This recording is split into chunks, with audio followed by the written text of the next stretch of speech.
Olá, estamos aqui, eu, Rita Lengruber e Arthur Rodrigues, com mais um Globalcast. E hoje a gente vai entrevistar o cineasta, roteirista e ator Vinícius Reis, que é o nosso convidado de hoje. E a gente queria primeiro pedir para o próprio Vinícius se apresentar um pouquinho, tanto do ponto de vista profissional, quanto enquanto ser humano, pai, filho, que é o que permeia muito dos projetos dele, que são muito autorais, né? E acho que isso é uma singularidade do Vinícius, né? Essa mistura de autoria, enfim. Bem-vindo. Me lembrei daquela canção do Cacaso com o Edu Lobo. Eu sou um brasileiro de estatura mediana, gosto muito de fulana, mas cicrana é quem me quer. É isso, sou um brasileiro, 53 anos, pai de um filho adolescente, de uma família que vem lá de São Paulo, mas assim, de desdobramentos da Bahia e das classes C e D, das classes operárias e camponesas. E nasci no auge da ditadura militar, 1970. Isso é uma questão importante para mim, assim, porque uma vez isso é uma questão importante para mim, a gente parece que vai falar um pouquinho sobre isso, sobre a peça de teatro, né, assim. Eu sou amigo da atriz Beth Mendes. Beth Mendes tem a idade da minha mãe. E foi uma grande questão para mim quando eu soube que em abril de 1970, quando eu estava nascendo, a minha mãe, que tem a idade da Beth Mendes, estava ali, tinha um futuro, ela estava parindo um futuro ali, né? Uma criança, estava assim, então tinha toda uma coisa familiar. E nesse mesmo momento, Beth Mendes, ali também em São Paulo, em algum porão do DOPS de São Paulo, eu nasci em São Paulo, na madrugada em que eu nasci, na virada do dia 4 para o dia 5 de abril, Beth Mendes estava sendo torturada pelo Ustra. Então, isso, quando eu fiz essa conexão, isso foi uma coisa que me abriu portas e eu fiquei pensando no Brasil e no povo brasileiro e em mim e na minha família. E, sabe, assim, essas duas mulheres da mesma idade, né? Uma ali parindo numa maternidade no Tucuruvi, que é um bairro ao lado do Jaçanã, e uma outra, a Beth Mendes, sendo torturada pelo Ustra, né? Herói do nosso ex-presidente. Então, assim, tem uma coisa que essa mãe que pariu essa criança em abril de 70, na época ela estava estudando História, ela se tornou professora de História, e a gente falava aqui sobre relação de filhos com pais e mães, assim, né? Eu tenho um Édipo com a minha mãe, e aí, assim, a minha mãe é professora de História, então ela me ensinou essa coisa da gente pensar a gente na história, né? Assim, então, isso atravessa tudo que eu faço, escrevo, assim, essa coisa de ser sujeito da história, como todos somos, assim, né? Assim, mas essa coisa de pensar muito, né? Assim, tipo, eu nasci no pior momento da ditadura militar. O que eu posso produzir de estética? O que eu posso produzir artisticamente sobre isso? Como é que eu posso narrar e fabular sobre isso? Assim, eu tinha 14 anos quando houve as diretas já. Como é que eu posso fabular e criar e inventar a partir disso, né? Como é que eu estava vivendo aquela época? Que os meus, né, assim. Então tudo isso eu transformo em história. E você tem muitos irmãos? Eu tenho 3 irmãos, sou o mais velho. Sou o filho mais velho. Então tudo dependia de você mesmo. Até romper algumas coisas dependia de você. Super. Exatamente. Eu escolhi ser artista numa família que vem das classes operárias e camponesas. Isso era uma coisa assim, não, artista só pra gente rica. Isso. A morrer de fome. A escolha essa escolha e bancar essa escolha e olhar na cara do pai e da mãe ali no almoço de domingo e falar: eu vou fazer cinema, eu vou fazer teatro. Foi uma coisa muito um abalo sísmico familiar. E a arte estava presente na sua casa, assim, com a sua família, assim, era uma coisa a ser rejeitada ou era mais uma proteção pelo seu futuro? Como é que era essa relação com a arte vinda dos seus pais? Então, era uma coisa que muita proteção com o futuro. Eles são pessoas... A minha mãe não foi fazer história, mas meu pai, sim, meu pai jogava bola e foi ser gerente do Bradesco, foi trabalhando porque o futebol não ia dar futuro, essas coisas, assim, né? E então, assim, a minha mãe estudou. E aí ela... Então tinha uma coisa assim, de todo mundo ali, de classe C, D, então uma preocupação muito grande. Não, artista só para quem tem grana. Então você não pode ser. Então tinha essa preocupação. Ao mesmo tempo tinha uma coisa, assim, eu cresci com os meus pais. Os meus pais eram cinéfilos. O cinema, na década de 70, 60, era um programa muito popular. Era barato ir ao cinema. Então tinha um interesse de ir ao cinema, de ver e falar dos filmes. Então eu cresci com os meus pais falando de cinema em casa, porque eles iam ver. Assim, claro. Sabe, assim, o Bye Bye Brasil, a Dona Flor dos Dois Maridos. Então eles viam um filme nacional também, não era só o cinema comercial americano. Um super filme nacional. A minha mãe tinha mais essa coisa mais brasileira, de consumir a arte brasileira. Então, meu pai, mais, como ela dizia, mais colonizado. Ele já morreu, mais colonizado. Então, ele tinha coisa do cinema americano. Mas era um cara que conhecia muito o cinema americano. E o cinema americano dos anos 70 que é brilhante. Assim, Brian De Palma, surgimento ali, a geração dos Scorsese, Brian De Palma... Spielberg, os amigos, né? Coppola, eles se chamam mesmo. Eles se definem os amigos. E meu pai e minha mãe iam ao cinema ver Poderoso Chefão e tal, assim, e falavam muito. Então, assim, tinha essa coisa tipo, não, você não pode ser porque artista não dá, porque só filho de rico que pode ser artista e tal. Eles falavam assim, é só filho de banqueiro pode ser artista, você é filho do bancário, não dá pra... Então, mas ao mesmo tempo tinha uma coisa muito entusiasmada de falar do filme, e eles liam. Não, eles não eram intelectuais, mas tinha uma coisa de ler lá o Estadão, a Folha, São Paulo, né? Infância, assim, sobre a entrevista com Coppola, tipo, tinha uma coisa assim, tipo... Então, isso numa família singela, de classe média baixa de São Paulo.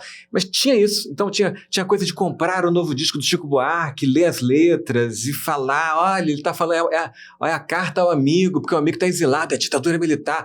Então, assim, eu cresci nesse ambiente muito, que me estimulava muito. Me estimulava muito, assim, sabe? Então tinha essa coisa de, não, você não dá para ser porque artista só rico. Ao mesmo tempo, um ambiente que super me estimulava. Eles tinham uma coisa que era, isso já no final da década de 70, eu tinha 10 anos, o Glauber tinha um programa na TV Tupi chamado Abertura, que passava depois do Fantástico. Então tinha uma coisa assim que, eu me lembro, todo mundo, a família assistia Fantástico, e aí acabava o Fantástico, assim, os filhos tinham que dormir, e aí eles me liberavam para ver o Abertura junto com eles. Então mudava ali no seletor, era TV com seletor, saía da Globo, ia para Tupi para ver o Abertura do Globo, começava às 10 da noite, logo após o Fantástico. E eu via, e era muito... obviamente, eu tinha 10 anos, já eu era o Glauber entrevistando o Antônio Carlos Magalhães, o Caetano, mas aquela coisa meio maluca, aquela novidade na televisão, aquilo me interessava. Não que eu compreendesse intelectualmente, mas aquilo me fascinava.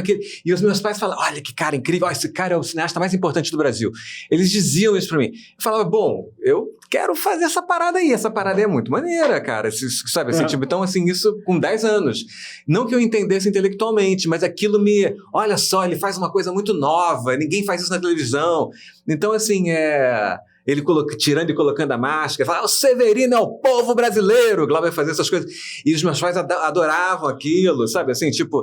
Então, o interesse dos meus pais como público, com a inovação artística, eles, enquanto pessoas de classe média, eles que não estudaram... belas artes, sabe, assim, tipo, e literatura na USP, não, eles eram de outra turma, sabe, assim, tipo, mas aquilo, como aquilo mobilizava ele, bom, eu vou ser artista, porque eu quero mobilizar as pessoas que nem os artistas mobilizam meus pais, né, assim, tipo, eu queria, então sempre foi uma coisa muito... dentro de uma singeleza, dentro de uma coisa muito da classe média CD. Mas você fez faculdade de cinema? Como é que eu fiz faculdade de cinema. Você fez faculdade de cinema mesmo? Eu fiz faculdade de cinema, depois fiz um mestrado em artes da cena na UFRJ, sabe assim, tipo, então... e fui fazer teatro, fiz teatro em BH, porque morei em São Paulo, depois o pai é transferido, vai morar em Belo Horizonte.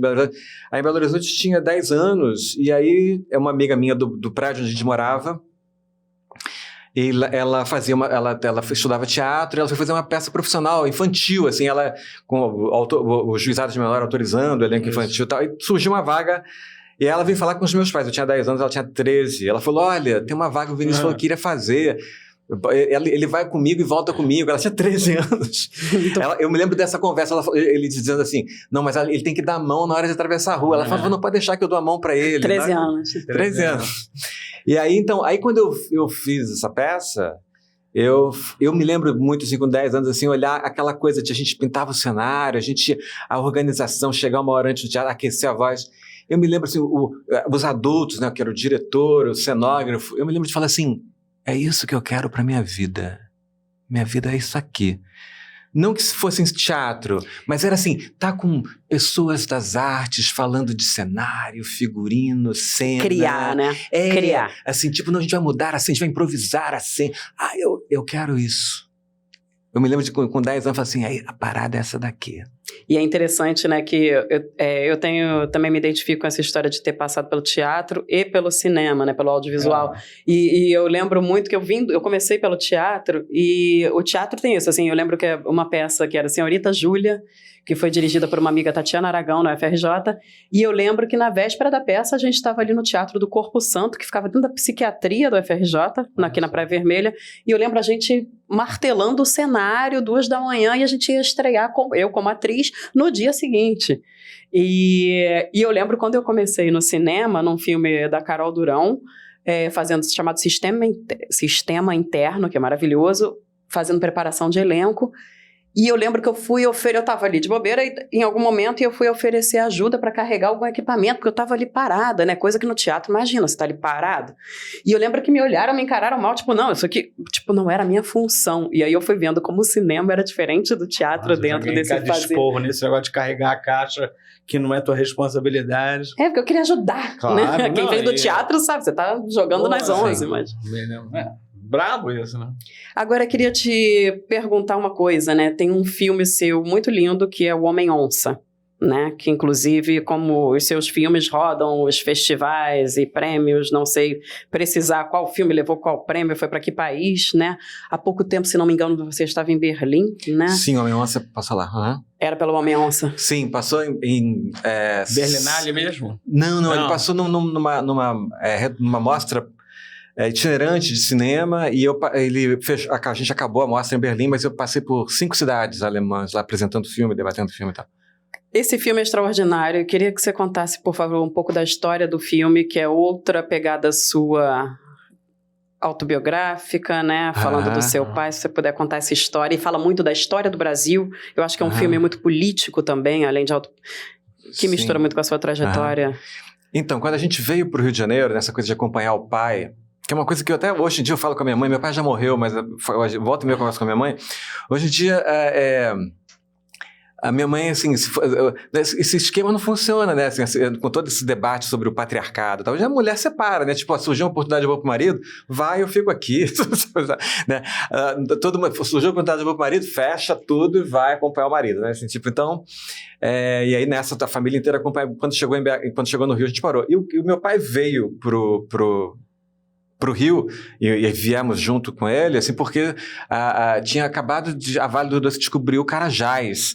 E aí, assim, contratou gente. Seu pai trabalhava na Vale? Na Vale, no projeto Carajás. Ele veio no final dos anos 70, assim, em 80, a gente ficou um tempo lá... Assim, bem antes da privatização, né? Bem antes. Vale, poderosa empresa estatal no governo militar.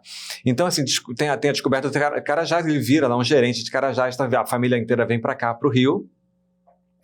E aí tem toda aquela, assim, meu pai tinha muito orgulho de trabalhar na Vale do Rio Doce, numa das maiores mineradoras do mundo, uma empresa que batia todas as metas, estatal, assim, isso era uma fala muito forte e tal, assim.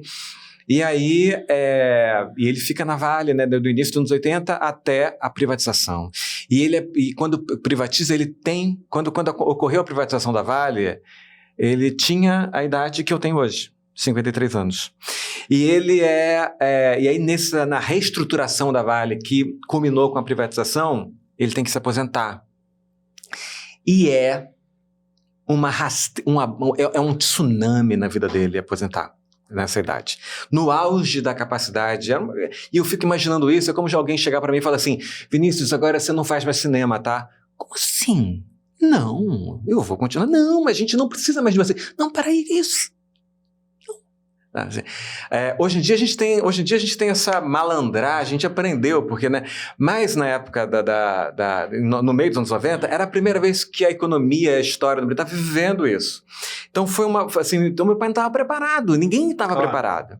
Então ele foi atropelado aos 53 anos pela economia, pelo discurso neoliberal, que a empresa privada é melhor, que assim, vocês são obsoletos, os servidores, sabe assim, tipo, então assim, foi muito mais pesado. E eu lembro, nessa época eu já tinha 27 anos, já estava no meu primeiro casamento, estava fora, tá, mas eu encontrava com meu pai, almoçava lá, almoço de domingo com minha mãe e meu pai, e ele narrava o que estava acontecendo dentro da Vale do Rio Doce. E nessa época eu já queria fazer cinema, eu já era muito cinéfilo, já conhecia o Ken Loach, os Irmãos Dardenne, o cinema europeu lá que falava das questões trabalhistas e de como isso afeta a vida da pessoa. Tá? Você já entendia mais ou menos qual era a sua pegada dentro do cinema? Eu não entendia não, mas assim, eu simpatizava muito com isso, com esse cinema, que tinha uma coisa meio política, estética, amarrada, amalgamada e tal assim. E eu me lembro de meu pai contando o que estava acontecendo na Vale, e eu falei para ele, isso é um filme dos Irmãos Dardenne, isso é um filme do Ken Loach, isso que você está vivendo. Assim, e eu me lembro de olhar para mim assim, não entender direito, assim, quando eu falei assim. E era muito barra pesada, foi muito, muito cruel o processo de privatização, de reestruturação das demissões, muito, muito cruel, tá assim? E eu comecei a notar isso. Eu falei assim, porque ele me contava coisas que eram cenas de filme. Pessoas infartando no corredor da Vale, recebendo o nome na lista. Você está demitido a partir disso, passa a RH. Pessoas assim, que tinham muita certeza do seu trabalho. É que a identidade está muito atrelada ao trabalho também, né? Essa é a Eu acho palavra. que quando a gente se separa também, parece que é uma reconstrução da identidade, né? Tipo, Rita, quando você é o seu CPF, que é tipo... Totalmente, rasgado, exatamente. Não existe mais. Tipo, que isso? Não, eu não consigo viver sem. Eu preciso dele para viver. Exatamente. Sabe, assim, tipo, para saber quem eu sou. Exatamente. Então, isso aconteceu. E é isso mesmo, é rasgar a identidade. Meu pai fala assim, eu sou funcionário da Vale do Rio Doce. Eu assim, enchi a boca para ele. O que seu pai faz? Eu sou funcionário, eu sou gerente do projeto Carajás. Não é mais, porque agora vamos modernizar, porque agora a Vale vai ganhar, é uma outra empresa dinâmica do mercado neoliberal. Aí eu comecei a anotar essas histórias. E aí em 2010, eu peguei então, assim, 97, a privatização da Vale. 13 anos depois, eu já tinha feito Praça Sem Pena, que foi o meu primeiro longa-metragem de ficção. E aí, no Praça Sem Pena, eu tinha trabalhado com Chico Dias, que foi uma experiência muito legal, tal assim. E eu falei, eu vou filmar, eu quero, o próximo filme, depois do Praça Sem Pena, eu vou filmar a história das privatizações e vai ser sobre a situação da Vale e vai ser uma história toda em cima dos relatos do meu pai, do que ele viu acontecendo, do que ele passou dentro da Vale. Foi uma coisa de muita humilhação, assim, o que era feito ali na reestruturação. Eu falei, vou contar isso, porque isso é um filme com um arco narrativo dramático pesado, assim, sabe assim, vai ser incrível. No Brasil não tem. E aí eu vi o cinema europeu contando isso, o cinema francês filmou muito isso, tal, assim, sabe? Os Dardennes, os belgas, o Ken Loach inglês, filmavam essas questões trabalhistas, como isso afetava a dimensão familiar, humana, da pessoa perder o emprego. Assim, tipo, eu vou contar isso no Brasil. Ninguém está contando, eu vou contar. E aí eu escrevi em 2010 o primeiro tratamento do Homem-Onça, do que vira a ser Homem-Onça. E aí eu fui ganhar essas coisas, né, de cinema, né? Você faz outras coisas, você não fica só nisso. Então, assim, fui ganhar o edital já lá no finalzinho do governo Dilma, fui filmada, o filme ficou pronto. E era um edital que não tinha dava dinheiro de produção, mas você não tinha dinheiro de finalização. E aí depois outro edital para finalizar o filme, então assim, o filme ficou pronto em 2020. E por que esse título, Homem-Onça? Então, o primeiro título era Mulambo. E Mulambo, por conta daquela canção, eu sei que vocês vão dizer que é tudo mentira, eu inventei que essa era a canção predileta do personagem principal. E aí, inventei isso porque o Aldir Blanc faz uma participação no Praça Sem Pena, e aí o Aldir Blanc, na filmagem lá da cena, na participação dele, ele falou: eu me tornei letrista, compositor, porque aos 15 anos eu ouvi Mulambo, ouvi Calbi Peixoto cantando Mulambo na rádio, Marink Veiga. Ele contou isso, e aí o Aldir, da geração do meu pai, falou: pronto, Mulambo vai ser a canção predileta do Pedro, que é o personagem inspirado no meu pai. Então, né, eu construí meu pai com coisas do Aldir Blanc, com coisas do meu pai também. Mas o Mulambos caiu, não foi? Não, o título Mulambo, a música ficou no filme, e está super no filme, mas o título caiu, porque uma vez um amigo, o Léo Sete, lá, cineasta pernambucano, eu estava conversando sobre o projeto com ele, o projeto entrou em 3 editais da Ancine e não saiu e tal, aí o Léo Sete falou para mim assim: cara, você está fazendo um filme sobre privatização, cujo título é Mulambo. Assim, seu filme não vai sair, cara. Você tem que mudar o nome do seu filme. Seu filme não vai sair, sabe? Você está querendo fazer um filme que fala da era das privatizações. E com o título de Mulambo, sabe? Assim, tipo, não, você tem que... Aí deu o nome de Montanha Russa. Aí o filme saiu com Montanha Russa. O Léo estava certo. Aí o filme saiu foi aprovado na Ancine com o nome de Montanha Russa. E como é que chegou no Homem-Onça? Então, aí no Homem-Onça, assim, aí o meu pai desenvolveu vitiligo, porque assim, foi muito... Aí meu pai foi alcoólatra, desenvolveu vitiligo, assim, tal.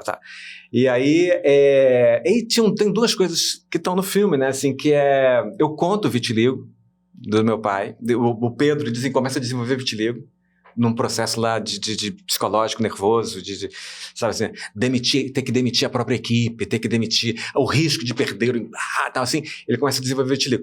E ele se torna alcoólatra. E o meu pai tinha uma coisa isso tá no filme, assim, ele tinha uma coisa que era uma história que me fascinava, assim, ele morava no interior de São Paulo, numa cidade que, na década de 50... era plantação de café. O que não era plantação de café era floresta, Mata Atlântica, que tinha onça. E meu pai contava as histórias da onça, a onça que apareceu e comeu o bezerro, a onça que comeu a galinha, o cocô da onça na linha do trem, as pegadas da onça na estradinha de terra no entorno da cidade. Eu achava aquilo fascinante, assim, a onça. Então, assim, eu coloquei isso no filme. Então tem isso no filme, porque é muito em cima da vida do meu pai. Então o Chico Dias que faz o Pedro, que é inspirado no meu pai. Então, assim, essa história da onça, o personagem vai e volta para a cidade natal dele. Meu pai também voltou quando ele sai da Vale, ele se separa da minha mãe e vai encher a cara na cidade natal dele, assim, sabe? Assim, tipo, então e começa a desenvolver vitiligo. Então ele começa a virar um homem-onça. Ele vai morar na cidade na qual que tinha uma onça, e ele começa a desenvolver, vira um homem pintado, manchado, e isso vira o homem-onça. E tem toda uma coisa assim né, aí expandindo essa lógica, assim, tem a coisa o neoliberalismo vem devastando o Brasil como uma grande plantação de soja, como um grande agronegócio, comendo as florestas, derrubando as matas onde vivem as onças. Então o filme tem essa ambição de trazer um pouco exatamente, desse rolo compressor que vem derrubando tudo, matando a onça, matando, sabe, assim, em nome do dinheiro, do lucro, sabe, assim, da concentração de renda, dos negócios, né? Então, virou o Homem-Onça, sabe? Como é que você vê a situação do audiovisual no Brasil hoje? Essa história de muitas plataformas, você consegue produzir para diferentes canais. Como é que tá isso? Como é que tá? Eu acho que a gente é muito bacana, é muito bem-vindo, tem muita gente trabalhando e tal. Tem um lado que eu acho que a gente começou a consertar isso agora. Eu acho que porque o audiovisual, para além do produto, para além do negócio, ele é a nossa identidade. Né? A gente se coloca no mundo com a nossa imagem, o audiovisual é o nosso espelho, é como a gente se apresenta no mundo e tal, né? Para ficar na identidade que você falou, assim, né? Então, assim, então ele é além de ser um produto, ele também é um produto, um negócio, mas ele é mais do que isso. E quem nos ensinou isso foram os americanos. Os americanos impuseram a identidade deles. A gente usa calça jeans porque a gente viu James Dean usando calça jeans. Num país quente pra caramba. Sabe assim, tipo, a gente usa, sabe assim, tipo, a gente ouve, a gente, sabe assim, porque... Então, assim, então, assim, é a identidade. Né, assim, a nossa cultura, a gente leva, então, para além do... E não é uma coisa que ou você faz uma coisa que é identidade cultural, ou você faz o produto. Não, as duas coisas podem caminhar juntas, e os americanos ensinaram que isso pode ser feito de uma maneira muito bacana, sabe? Com bons filmes, com maus filmes e tal, assim, né? Então, assim, e aí, o que eu acho das plataformas, dos streamings, é que essa questão da identidade nossa, da nossa brasilidade, é deixado um pouquinho de lado, e impera só a lógica do produto, da comédia de Natal, do filme, do que temos que fazer um filme que tem que trazer 1 milhão de assinantes e tal, assim. E isso pautou muito esses últimos anos, isso começa na era Temer, isso atravessa com muita força o governo Bolsonaro, e acho que agora, com a volta da Ancine, do Fundo Setorial, temos uma ministra da Cultura com uma visão expandida do que é e bacana da cultura como identidade e da cultura como negócio. A gente está corrigindo esse percurso. Então, entendendo que a nossa identidade artística também é um negócio, mas é também identidade artística, sabe? Nossa identidade, nossa brasilidade, tal, E isso a gente não está querendo aqui inventar a pólvora, nada. Assim, isso é assim, você vai na França, é assim, os Estados Unidos são assim, sabe? Os Estados Unidos não precisa, né? Não precisa ficar trabalhando isso, porque eles já trabalham o tempo todo, né? Essa coisa que você falou. Eles inventaram isso, sabe assim, tipo, e trabalham isso de uma maneira muito bacana, sabe assim, e a gente tem que fazer aqui também. Então eu acho que é muito legal a coisa das plataformas e tal assim, mas eu acho que tem que ser... eu acho que a gente está corrigindo a nossa jornada agora, sabe assim, né, com o nosso reencontro com um Brasil com as instituições mais fortes e mais democráticos, sabe assim, no nosso reencontro com o pouco que temos de democracia e tal assim. Eu acho que a gente está agora entrando num caminho legal. Hoje está se fechando, hoje 7 de junho, né, assim, tá se fechando hoje é o último dia para entregar projetos de longa-metragem no Fundo Setorial. Então, tem todo mundo colocando muitos projetos que às vezes não foram aceitos, né, nos streamings aí. Agora você pode colocar. E aí o projeto vai passar por uma outra avaliação que não é só esse projeto traz ou não 2 milhões de assinantes. Não, tem muitas camadas em jogo. Talvez ele não traga 2 milhões, mas talvez ele traga 800 mil. E hoje ele vai, também, não sei se você concorda, mas assim, existe muito forte um discurso de ter que falar da diversidade, né? Da diversidade ter que, até no podcast mesmo, antigamente as coisas a gente não pensava tanto em como pautar a presença da diversidade, né? Hoje eu acho que existe uma reflexão que eu vejo como favorável, de você pensar, peraí, tá, Vinícius, legal, cineasta, mais voltado para um cinema mais independente, autoral, talvez, né? Sem querer rotular muito, mas também, então, nossa próxima entrevistada tem que ser uma mulher. E, peraí, 2 brancos não dá? Isso eu acho que é muito positivo, a gente poder pensar sobre isso. E não é só sobre homem, mulher, preto e branco, mas eu acho que é de poder pensar nessa diversidade, né? Sim. E eu não sei como é que você vê isso, e eu não sei se essa questão do streaming tem muito uma coisa da segmentação, né? Ah, fulano gosta muito de ver programas da área médica, então isso aí é no canal tal, o outro gosta de terror, então eu não sei até onde que as coisas têm um lado bom e um lado ruim dessa segmentação toda também. Eu fico achando, Rita, que são 2 questões que você está levantando aí. Uma questão, primeiro, da diversidade, fundamental, importantíssima, e acho que mais do que você falou, é mais do que falar da diversidade, assim, a diversidade ela está presente na equipe, por exemplo, você prática, vê, tipo, aqui, né, se somos 3 brancos, e na equipe que está aqui atrás das câmeras, quantos assim, sabe, quantos negros, quantos gays, quantas lésbicas, quantos, sabe assim, tipo, indígenas, um país que era dos índios. Assim, exatamente, então assim, eu acho que isso é muito positivo, também muito positivo. O cinema tem uma coisa muito... Eu comecei a fazer cinema nos anos 90. né? Logo após o Collor destruir o cinema, eu comecei a fazer cinema. Então tem 30 anos aí na história, eu vi o cinema se transformar no matriarcado. O cinema, e que bacana. O cinema é um matriarcado hoje. Você entra num escritório da Amazon, em Ipanema, aqui, a chefia está com as mulheres. Assim, sabe assim, tipo, você tem lá, sei lá, 8 posições lá de chefia, assim, a série, os filmes, os longas-metragens, sabe assim, tipo, a coordenação latino-americana, a coordenação Brasil, assim, tudo com mulher. Assim, você vai num set de filmagem hoje, assim, tipo, nos anos 90, mulher figurinista, mulher diretora, não, mulher fotógrafa hoje em dia, técnica de som, isso é incrível. Isso é muito bacana.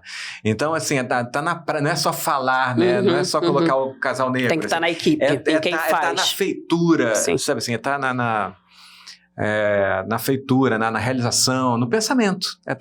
Como a gente vai pensar esse filme aqui, né? Nesse país que é assim, né? Assim, né? Então, isso é super positivo, né? Assim, isso é muito importante, muito importante. E... que bom que a gente está vivendo isso. E tem... A segmentação. E tem a coisa da segmentação que Mas o cinema, ele precisa do dinheiro público? Super. Ele precisa? Super. Tem que. E tem uma coisa que é pouco falada, mas nos Estados Unidos... Porque os Estados Unidos é o grande, né, assim, tipo, né, a indústria cinematográfica lá, poderosíssima e tal, que o mundo inteiro consome, né, assim, né, o mundo inteiro consome. Então, assim, o dinheiro é público. Quando você entra lá, você começa a estudar os meandros, lá, o labirinto da produção, Los Angeles, assim, a prefeitura dá 1000 incentivos. Las Vegas, 1000 incentivos. Quantos filmes acontecem em Las Vegas, né? É impressionante. Não, mas tem isso de acontecer. Mas por quê? Porque a prefeitura tem isenção de quem claro. Sabe assim, tipo, se você tem um prédio, você aluga, você não vai pagar o IPTU. Assim, é cheio de... estratégias para legislação do governo, sabe, políticas públicas para poder... públicas, exatamente. Florianópolis tentou fazer um filme commission lá. Muito forte, sei lá, não sei nem no que deu aquilo, entendeu? Mas eles tinham um projeto, eles fizeram um projeto muito interessante, cara. Que todo o dinheiro que você gastasse em imposto seria devolvido para a produção, entendeu? Que você consumisse, era uma série de questões mesmo porque é a maior divulgação que existe, né? Exatamente. Não, exatamente. Você se coloca no mundo, né? Assim, tipo, então... O Eduardo Paes tentou trazer o Woody Allen para fazer um filme aqui também, né? Assim que nem o... Eu escrevi um argumento para essa história. Ah, é? Eu vi uma história que eu não sei o que corresponde à verdade. E o Woody Allen falou, cara, eu não tive, não sei se ele falou, não foi interesse realmente. Ele falou, não tive tempo. Eu não tive condições de encaixar, entendeu? Um projeto realmente para poder fazer um filme desse. Será que isso é verdade mesmo? Entendeu? Seria... Será que você acha que seria tão importante assim para o Rio ter um filme feito pelo Woody Allen? É uma coisa... Não. O Rio precisa disso? Assim, o Rio...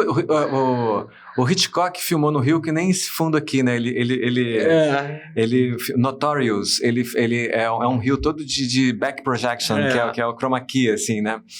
Então, exatamente, com Cary Grant passeando pela Cinelândia, sabe, assim, então, o Rio, ele é muito filmado, né, assim, sempre, muita gente vem de fora filmar aqui, não sei, acho que era bacana o Woody Allen filmar aqui também, mas não sei se é necessário ou não. Ele é muito conhecido, assim. Eu acho que a questão, assim, é porque são muitos rios de Janeiro, né, assim, né? Então, eu acho que a questão é a gente filmar, dar conta de filmar, dar conta dessa cidade em que a gente vive, sabe, assim, e dar conta, assim, num nível, por exemplo, assim, outro dia eu estava vendo 2 longas-metragens de pessoas que estudaram cinema, que são lá do Nós do Morro, do Vidigal. Desculpa, mas de quem? Que deve ser... Luciana Bezerra e do Luciano Vidigal. E aí... Que a gente pretende trazer para serem entrevistados aqui. Sim, e aí, assim, o filme da Luciana se passa no Vidigal. E aí, tão... E o filme do Luciano também, o filme do Luciano se passa no Vidigal e no subúrbio distante daqui de onde a gente está, né? A gente está aqui em Copacabana, então distante, né? Assim. Então, assim, é tão bonito, porque é um olhar de dentro, assim, é tão diferente, e aí é muito que fique claro que não é um juízo de valor, assim, não é assim, sabe assim, mas, por exemplo, assim, o filme que marca, ou um filme decisivo que marca há 20 anos, né, assim, a coisa de filmar na favela, a Cidade de Deus, né? Então, Fernando Meirelles, um grande cineasta brasileiro, um cara que domina a linguagem, a narrativa do cinema, tal, assim, mas um cara da classe A de São Paulo. Claro, então, e que fez um filmaço. Cidade de Deus é um filmaço. Mas como é incrível um filme feito de quem mora. E necessário. Sabe? Assim, incrível e necessário. Muda, assim, é outra parada, é outra maneira de olhar. Sabe assim? Então, assim, essa pluralidade, que incrível, sabe assim, que bacana, né? Assim, que... não lembro porque a gente chegou nessa história. Eu acho que a Luciana Bezerra, o Luciano Vidigal, a Sabrina Rosa, que é uma dessa galera que eu adoro, admiro muito, que são as crias do Nós do Morro, né? E eu acho que eles têm uma coisa muito interessante, assim, que eles têm um cinema, um trabalho muito singular e, não vou usar o porém, muito universal ao mesmo tempo. Ao mesmo tempo que eles estão falando ali do Vidigal, da casa deles, cada um da realidade que eles vivem, que eles nasceram, que é um lugar de fala super importante, sim. Mas eu acho que a forma que eles colocam isso artisticamente, e aí eu não sei se também vem dessa criação com o Guti Fraga, que é uma pessoa que eu acho incrível também, vem deles, vem de tudo isso, vem de ser brasileiro, mas é incrível como é universal, como os produtos deles são universais também, né? Uhum. Assim, Quer falar do ser humano, né? Sim, é muito... Quem fundou... Vou tirar a onda aqui agora, mas assim, tipo... eu e Rosane fundamos o Núcleo de Cinema do Vidigal em 96. Não sabia. Rosane Svartman? Luciana Bezerra, Luciano Vidigal, Gustavo Melo, Sabrina Rosa foram da primeira turma, de 96 até 99. Esse pessoal é incrível. Da primeira turma. A gente que... Eu fiz um documentário lá nos anos 90, eu dirigi no início dos anos 90, e levado pela Rosane, que conhecia o Guti. Rosane era produtora de elenco. A Rosane Svartman é a mulher da minha vida, eu acho ela incrível. E aí ela falou, vamos fazer um filme lá sobre esse pessoal que é incrível, que estuda teatro. Lá eu falei, claro, vamos embora. E aí, assim, eu comecei a frequentar o Vidigal com a Rosane. E aí a gente ganhou um dinheiro na época de um edital, assim, e aí eu ia fazer o filme junto com a Rosane. E aí ela foi chamada para um super projeto. Ela foi para os Estados Unidos filmar a Copa de 94 junto com o Murilo Salles. Ela ia ser uma das diretoras.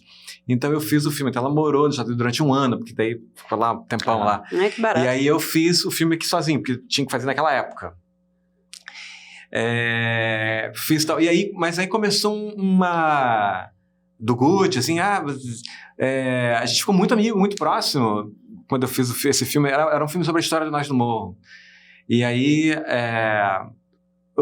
um interesse muito grande deles, assim, da feitura do cinema, assim, eles eram personagens de documentário, eles tinham muito interesse na feitura e na linguagem e tal, assim, e eram todos atores. E o Guti veio assim, vem cá, vocês não querem abrir aqui, começar uma turma de cinema aqui?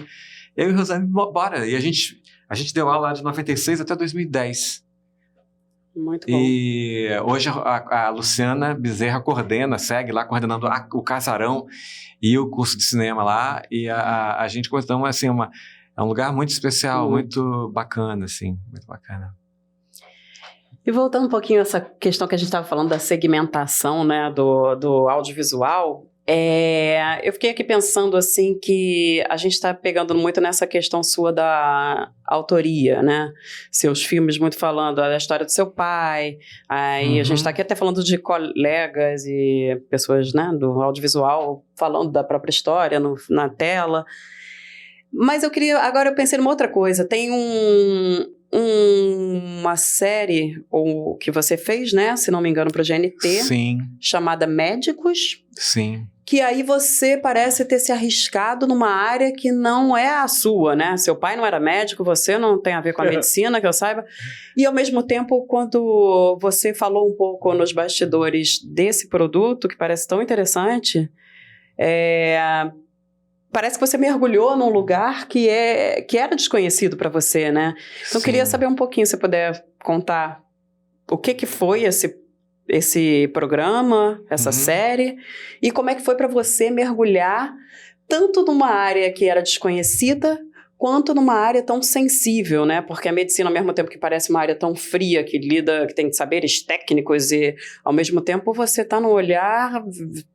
Você deve ter vivido coisas muito impactantes ali, ao mesmo tempo num lugar de diretor, filmando, tinha que sair um produto dali, tinha data, prazo.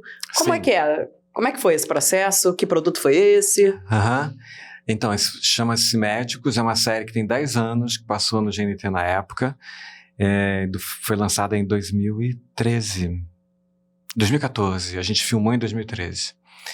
E eu me lembro que a gente filmou no segundo semestre de 2013, então ainda, estou lembrando agora, porque eu me lembro que tinha ainda ainda tinha um impacto ainda do que foi junho. Eu me lembro que a equipe comentava junho de 2013, sabe? Então tinha uma coisa, né? Das manifestações, né? Exatamente. Então eu lembro que a gente filmou, tipo, sei lá, de outubro a janeiro, em São Paulo, no Einstein. Sim, não era um filme sobre... porque assim, o Praça Sem Penha, na Fala da Tijuca, que é o bairro que acolheu a minha família, onde a minha mãe mora até hoje e tal, assim. Então, assim, essa coisa de falar sempre do entorno, né? Falar do umbigo, falar do quintal, né? Assim, tipo... O Homem-Onça é um filme sobre a era das privatizações no Brasil, mas é sobretudo um filme sobre meu pai, que viveu ali literalmente na pele e tal, assim. Médicos não, mas ao mesmo tempo tem essa coisa assim, tipo, não é um tema tão próximo, mas é cinema, é audiovisual, e sobretudo a gente está mergulhado no audiovisual, então assim, tem uma coisa que né? Então, assim, ao mesmo tempo estava ali adorando o desafio, e são esses trabalhos que a gente não fica fazendo, né, assim, eu nem posso fazer, assim, né, só trabalhos autorais, assim, você, tipo, tem uns boletos, né, tem a escola do filho, tem o plano de saúde, então existe um mundo objetivo também, então, não só subjetivo. E aí o grande lance é você fazer projetos legais que não sejam só os seus, assim, né, assim, e aí, Médicos foi uma série muito bacana. Foi pra lá, realmente foi uma experiência muito forte. O que vocês tinham que fazer nessa série? Como é que era? Era uma série documental. A gente tinha 5 médicos, jovens médicos, que a gente acompanhou a rotina desses jovens médicos durante 4 meses. Outubro, novembro, dezembro, então teve Natal, Réveillon e janeiro. E em São Paulo, no Einstein, a gente acompanhou a rotina desses 4 médicos. No dia a dia no Einstein. Então, que é um super hospital, né, assim, e onde tudo está muito controlado, tudo assim, existe um domínio ali, sabe, assim, né? E aí o desafio era filmar esses 4 médicos, as suas relações com os pacientes, e o que escapa desse super controle. E a vida escapa, né? Assim, a vida não é um filme de ficção que um roteirista amarra com os turning points. A vida é um documentário do cinema direto, a vida sendo... Mas aí você tá falando uma coisa super interessante isso, né? Porque como é que é isso? O filme a série não corria o risco de ficar chapa branca demais? A direção do hospital que tinha todo o interesse em divulgar o Einstein, de ter inserção demais no resultado? Aconteceu alguma coisa assim? Você acha que você não tinha essa pressão? Não, o Einstein foi muito... Eu nunca tinha estado no Einstein, fiquei muito impressionado com aquela estrutura toda, eu nunca tinha ido lá, só ouvia falar. O Einstein é aquele, assim, o hospital, assim, o presidente da república foi fazer a hernia de disco, aquela coisa. O Einstein é aquele jornal, aquele hospital que é citado no Jornal Nacional, né, assim, tipo, né, assim, o artista, o grande artista estava operando câncer, né? Assim, então, assim, de repente eu estava lá no Einstein, que é super estrutura e tal. E, assim, eles são, foi muito bacana, foi muito impressionante, eles têm muita segurança, os médicos ali, assim, se escapar e se falhar, é porque tem um lugar que é a vida. E aí tem um lugar que você está ali, a gente assim, está lidando com a saúde no limite, a gente controla muito, e se tiver até aqui muito controlado, a gente salva, e tem uma hora que escapa. Fizemos a nossa parte. E eles estão muito tranquilos com isso, então não tinha uma coisa tipo, não, vamos encobrir isso, não, porque isso revela. Não, eles, assim, os procedimentos, os encaminhamentos ali dentro do hospital, eles, assim, o procedimento é esse, a gente cumpre o procedimento, assim, tipo, pode acontecer, talvez vocês vejam óbitos, sabe assim, assim, e é isso. E vocês viram óbitos, passaram por situações passamos assim? por isso. E assim, e acontece, vocês estão no hospital. Sabe assim, tipo assim, mas assim, o que cabe a nós, a gente faz com excelência. Até onde? Então era muito. E eles tinham muita segurança. Não queriam transmitir a perfeição. Não tinha uma coisa. Não, olha, melhor, não. Nunca lá dentro, nunca teve. Assim, as portas todas se abriram. Obviamente, tinham coisas ali que a gente não acessava, porque uma equipe de cinema não podia acessar. Sabe assim, tipo uma coisa. Olha, não pode acessar uma equipe de cinema. Até questão ética mesmo, né? Exatamente. Mas a gente filmou transplantes de fígado, por exemplo. A gente filmou vários, né? Porque, assim, isso tudo era programado, porque parece que tem uma fila que, de repente, a pessoa é chamada na hora. Exatamente. Como é que era isso? Isso era uma questão de logística de produção. Isso era uma questão, uma loucura, porque, assim, na ordem a gente estava filmando lá, assim, tipo, isso deu muito trabalho. Para mim, eu era diretor da série, mas muito trabalho para produção, sobretudo, porque a gente estava filmando lá 8 horas. Aí a gente estava terminando o dia lá, assim, tipo, 7 da noite, assim, tipo, já meio encerrando o dia, lá na última entrevista do dia, assim, era uma série documental. Assim, vinha um médico e falava assim, olha, chegou um fígado, sabe assim, veio de helicóptero de Pirassununga, sabe, sabe, a gente vai fazer uma cirurgia e leva 4 horas. Tipo, aí como é que eu vou perder isso? Preciso filmar, mas, bom, tô com a equipe aqui já há 10 horas filmando, bom, então tinha essa coisa da logística, sabe assim, tipo, das decisões de produção. Um certo improviso, né? Exatamente.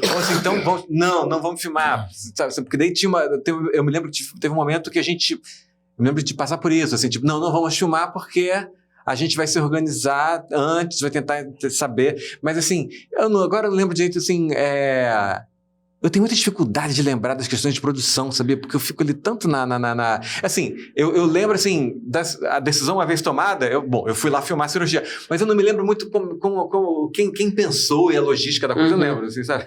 Então, assim, mas eu lembro de ter essa questão, assim, sabe assim? E aí tinha uma coisa assim, tipo, não, a gente faz uma média, como é que é a produção? Como é que é a média? Uns 2 transplantes por semana, às vezes 3, pode ser 4, mas o normal, tipo, 2. Então a gente vai tentar se organizar para ter uma equipe 2 aqui inteira, descansada, para ficar aqui 4 horas, né, gente? Lembro de uma coisa que a gente usou isso na série, que foi muito bacana. Olha só, isso narra muito do que era estar lá no Einstein, sabe? Assim, tipo assim, tinha um dos médicos, o cara mais fera lá do transplante, o cara que formou todo mundo, assim, ele adorava rock and roll. E eu me lembro que a gente fez um transplante de fígado onde pode ser que dê errado, porque assim, pode ter uma rejeição no ato, o corpo pode rejeitar, então tem toda uma, assim, aí ele falava assim, o cara, ele tinha tanta segurança, era muito bonito ver os médicos assim, tipo, a gente tem segurança do que a gente faz, mas assim, a gente tem segurança do nosso procedimento aqui, da nossa prática, mas tem o corpo humano, e o corpo humano ele responde ali na hora, tipo, não quero esse fígado não, sabe assim, tipo, e aí assim, não é uma coisa que tipo, nossa, estou melhor não filmar isso, não, eu fiz bem meu trabalho. O corpo humano disse não. E aí, sabe assim, o corpo humano não quis. E era muito... E aí, eu me lembro... a gente foi filmar, e eu me lembro de a gente filmar um transplante de fígado tocando Jumping Jack Flash dos Rolling Stones alto dentro da sala. Ah, mentira. Exatamente. E eu me lembro disso, assim, de ser uma...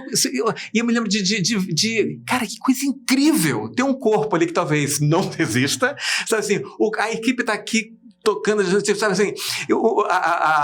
Aquele auxiliar que traz o instrumentista, né, assim, né, fazendo o refrão baixinho, sabe assim, porque Jumping Jack Flash, gas, jumping Jack. Assim, então tudo ocorrendo muito bem, impecavelmente bem, o médico muito seguro, fazendo, e deu certo. E eu me lembro de perguntar para ele falar, porque fez tal, assim, bom, amanhã eu vou conversar com você sobre... Claro, assim, ele foi lá, descansou, foi uma madrugada, assim, dia seguinte, tava lá, ele tava inteiraço lá, a gente sentou, a equipe sentou. Eu falei, vem cá, essa coisa da música. Ele falou assim, cara, me ajuda, o rock and roll me ajuda. Assim, eu sempre faço ouvindo Rolling Stones, às vezes Queen, ali contou lá as preferências dele, sabe assim, Joe Cocker, sabe assim, e eu sei o que eu tenho que fazer. existe o corpo humano pode negar, mas aí não sou eu, é o corpo humano, sabe? E às vezes a gente descobre na hora, não tem uma coisa que eu vou intervir e vou salvar, não, assim, eu tenho uma melhor equipe, e aí todos ali se acham, mas se acham numa boa, não tô aqui falando mal deles, não. Assim, tipo, eu sou o melhor do Brasil, sabe assim, tipo assim, eu sei, sabe assim, tipo assim, eu tenho a melhor equipe. Eles falavam assim, sabe assim, tipo, tem uma hora que o corpo, assim, mas assim, o corpo não é meu, assim, o corpo é, sabe, aquele corpo na hora ali, e transplante, a gente sabe disso, assim, todos estamos aqui fazendo o melhor possível e todos torcemos para que haja, assim, e a rejeição pode ser na hora, a rejeição pode ser 2 dias depois, a rejeição pode ser 1 mês depois, sabe assim, todos torcemos para dar certo, e ele falava lá da prática dele, assim, tipo, 80% dos casos deram certo, assim, tipo, mas a gente, sabe assim, aí assim, ele transcende a gente, é o corpo humano ali, sabe assim, tipo, então assim, eu sei o que eu tenho que fazer, eu sei, e nós fazemos o melhor, e dá para fazer, e eu faço, e me ajuda a ouvir Rolling Stones enquanto eu tô fazendo, então assim, tipo, era uma cena, assim, você mergulhou em outro mundo mesmo. Sabe assim, tipo, era incrível, era uma cena assim, era uma incrível cena, sabe assim, tipo, um corpo humano, sabe assim, aberto, um fígado que chega, um fígado que sai, sabe assim, tipo, jumping jack flash, com trilha sonora, gas, down, dororão, uma equipe, um instrumentista, gas, sabe assim, tipo, então é lindo isso, né, e é tão bacana essas coisas, eu adoro assim, transitando por documentário e por ficção, eu adoro ver essas coisas, eu falo assim, uma roteirista imaginaria isso? Poderia soar exagerado, né? Se você vê isso num filme, você fala, aquela parte foi meio demais. Sabe, né? tipo, não, imagina, sabe assim, tipo, né? Eu me lembro de pensar isso também quando eu dava aula no Nós do Morro. Depois vieram, a gente deu aula lá nos anos 90, então depois vieram as motos que levavam, né, assim, mas quando eu cheguei lá para dar aula, eu e o Rosane, em 96, você chegava até ao pé do morro ali na Niemeyer ali, e aí você pegava uma Kombi, que te levava, uma Kombi paradeira, assim, sabe assim, que te deixando até, você entrava assim, então a gente dava aula eu me lembro, toda quarta-feira, de 7 às 10, eu e Rosane, de 8 às 10, sei lá, uma coisa assim. Então, às vezes íamos os dois, às vezes íamos cada um, né, tal assim. E eu me lembro de, às vezes subir a pé, às vezes chegava meio atrasado, aí pegava a Kombi. E aí eu me lembro assim que a Kombi tinha um neon dentro, assim, tipo, que acompanhava a área da Kombi interna, assim, um neon que às vezes era vermelho, às vezes era verde, cada Kombi tinha a sua cor.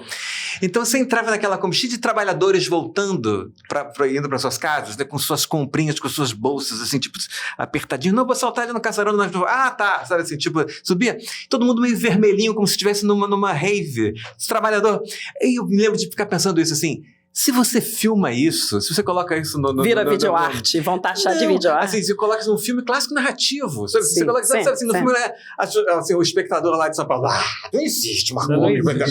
Bicho, existe. Tudo as pessoas existe, fazem isso.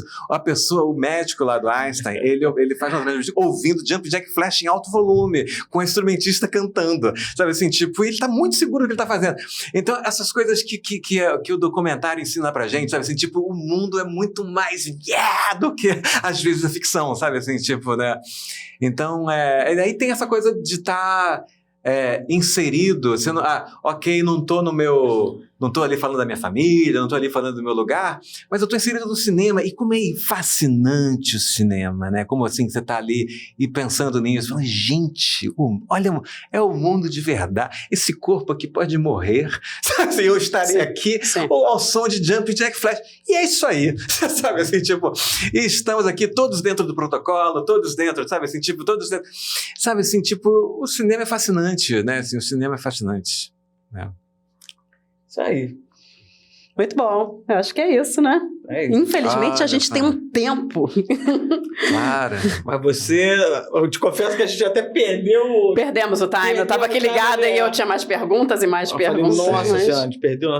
Mas olha só, muito interessante mesmo, cara. E você via, assim, a gente mudança de governo, você disse que as políticas públicas estão voltando, né? E o público brasileiro está querendo consumir cinema brasileiro? Ele quer consumir isso?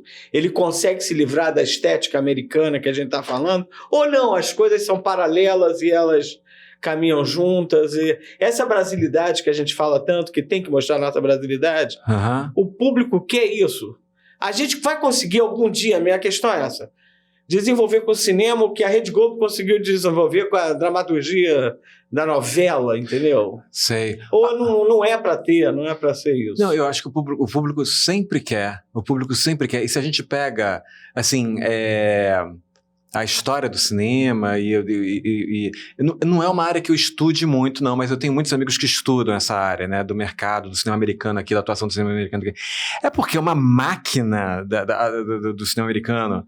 É uma máquina marqueteira muito agressiva e milionária. E aí, assim, tipo, eu realmente deixei lá ver sabe assim, tipo, né, o filme americano, sabe assim, Então, assim, então você vai ver. Mas, assim, o público brasileiro quer e gosta. E se você pega a história do cinema brasileiro, sabe assim, né, as chanchadas... As pessoas iam. Meus pais, mais uma vez, não eram intelectuais, não eram da USP, nada disso, sabe assim, falavam com água na boca, sabe assim, tipo, tanto é que o filho mais velho deles quis fazer cinema, sabe assim, falavam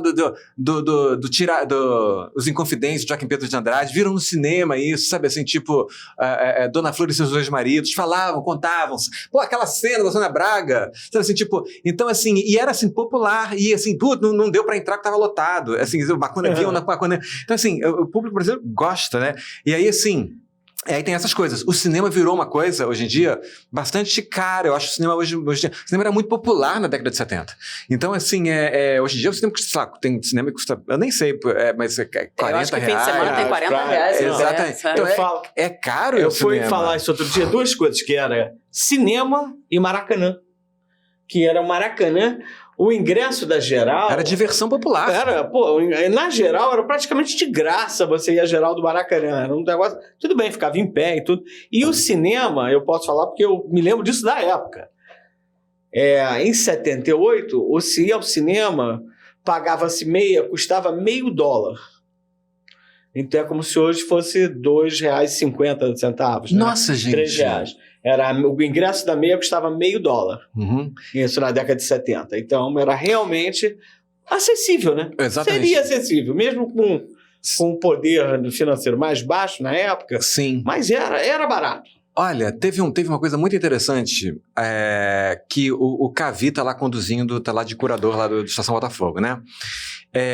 Eles fizeram uma coisa muito interessante aí no final do ano passado, no início desse ano, não lembro, que eles pegaram assim, então assim, foi assim, o Estação Botafogo, o Espaço Itaú, o Cine Santa, por uma semana eles fizeram um acordo entre eles que são cinemas parecidos com repertório parecido poderiam de filmes. ser concorrentes. Não, e daí eles se organizaram lá entre eles e eles decidiram baixar.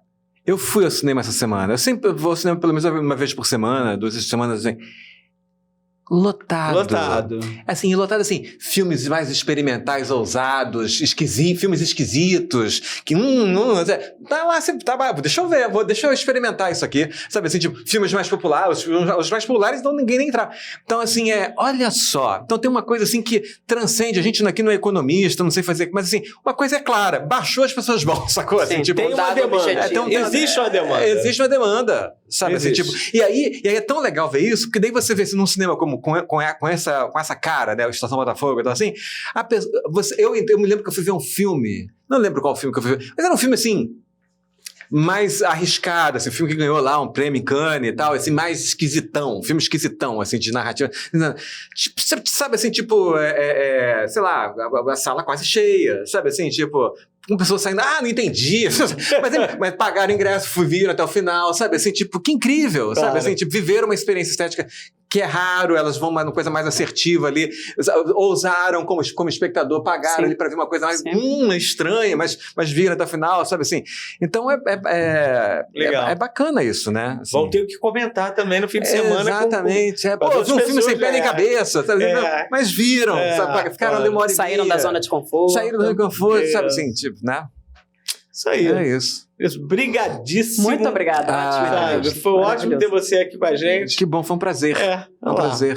Vamos esperar outros papos. Ótimo. Valeu.